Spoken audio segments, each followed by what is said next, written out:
नमस्कार दोस्तों, मैं हूं अंकित और स्वागत है आपका मेरे चैनल पर। जैसा कि मैंने पिछले वीडियो में बताया था कि पुर्तगाली भारत कैसे आए और क्यों आए, इस वीडियो में जानेंगे पुर्तगाली गवर्नरों के बारे में। पुर्तगालियों को पता चल गया था कि अगर पूर्व में व्यापार पर एकाधिकार करना है तो साल में एक बार नौसेना भेजने से काम नहीं चलेगा। तो इसलिए पुर्तगालियों ने एक नई नीति अपनाई और इस नीति के तहत भारत में एक पुर्तगाली गवर्नर को बैठाया जाएगा जिसका कार्यकाल 3 साल होगा।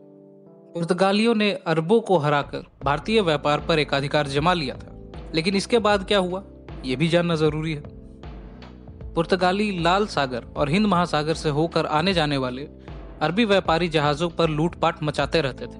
इसके कारण मिस्र और तुर्की को भारतीय सामान ले जाने वाले अरबी जहाजों से टैक्स मिलना बंद हो गया था और इसी के कारण बीजापुर और गुजरात के सुल्तानों को यह डर बैठ गया था कि पुर्तगाली कहीं उनके नियंत्रण वाले इलाके में कब्जा न कर ले।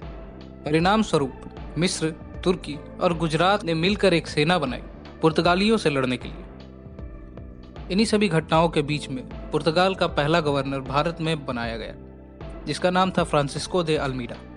फ्रांसिस्को दे अल्मीडा ने ही कोचीन में फोर्ट मैनुअल बनवाई थी और अंजादीवा में भी एक किला बनवाया था।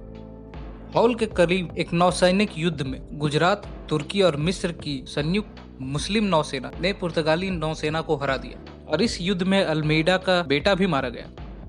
यह युद्ध 1508 में हुआ था।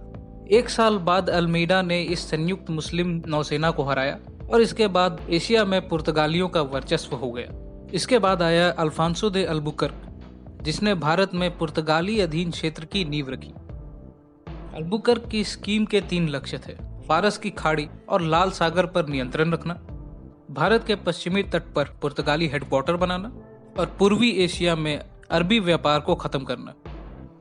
अल्बुकर्क ने बीजापुर के आदिल शाही सुल्तान से गोवा जीता, लेकिन बाद में बीजापुर के सुल्तान ने गोवा को वापस से अपने नियंत्रण में कर लिया। ये सब हुआ था फरवरी 1510 में। इसके बाद अल्बुकर्क ने एक बार फिर से गोवा के ऊपर चढ़ाई की और इस बार उसने किलेबंदी का रास्ता अपनाया। गोवा पर विजय पाने के बाद पुर्तगालियों ने भारत के पश्चिमी तट पर नौसैनिक वर्चस्व जमा लिया था। अल्बुकर्क के ऐसा करने के बाद पुर्तगाल को भारत में एक पुर्तगाली अधीन क्षेत्र मिल गया था। पुर्तगाल की कम श्रम शक्ति को देखते हुए अल्बुकर्क ने भारत में बसे हुए पुर्तगालियों को भारतीय महिलाओं से शादी करने को उत्साहित किया और उसने विजयनगर से भी दोस्ताना संबंध बनाए रखे।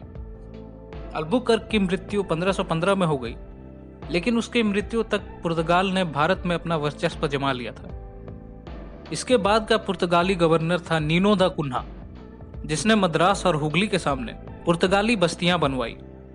1534 में पुर्तगालियों ने बंगाल के सुल्तान से सतगांव और चटगांव में फैक्ट्री बनाने की अनुमति पाली। यहाँ गौर करने वाली बात यह है कि अकबर और जहांगीर ने पुर्तगालियों को अपना दुश्मन नहीं समझा और उनके साथ छेड़खानी भी नहीं की। 1571 तक पुर्तगाल का एशियाई साम्राज्य 3 भागों में विभाजित हो चुका था। मोजाम्बिक से ये अफ्रीकी तट पर नजर रखते थे, गोवा से ये भारत और फारस में बनी हुई बस्तियों को कंट्रोल किया जाता था और मलक्का से जावा और मसाले वाले द्वीपों पर नजर रखी जाती थी और मसालों के व्यापार को नियंत्रित किया जाता था। आइए कुछ तथ्य भी जान ले पुर्तगालियों के बारे में। भारत में तंबाकू की खेती का ज्ञान पुर्तगाली ही लेकर आए थे और भारत में कैथोलिक धर्म का प्रचार प्रसार भी पुर्तगालियों ने ही किया था। भारत की पहली प्रिंटिंग प्रेस गोवा में बनाई गई थी और ये पुर्तगालियों ने शुरू की थी 1556 में, और 1563 में आयुर्वेद पर यूरोपीय लेखक द्वारा एक लेख प्रकाशित हुआ था। पुर्तगालियों ने कैलिकट, कोचिन, कन्नानौर, दमन, साल्सेट, चौल, बॉम्बे, सांथोम और मद्रास और हुगली में भी व्यापार के केंद्र बनाए थे। भारत में पुर्तगालियों की सबसे पहली राजधानी कोचीन हुआ करती थी।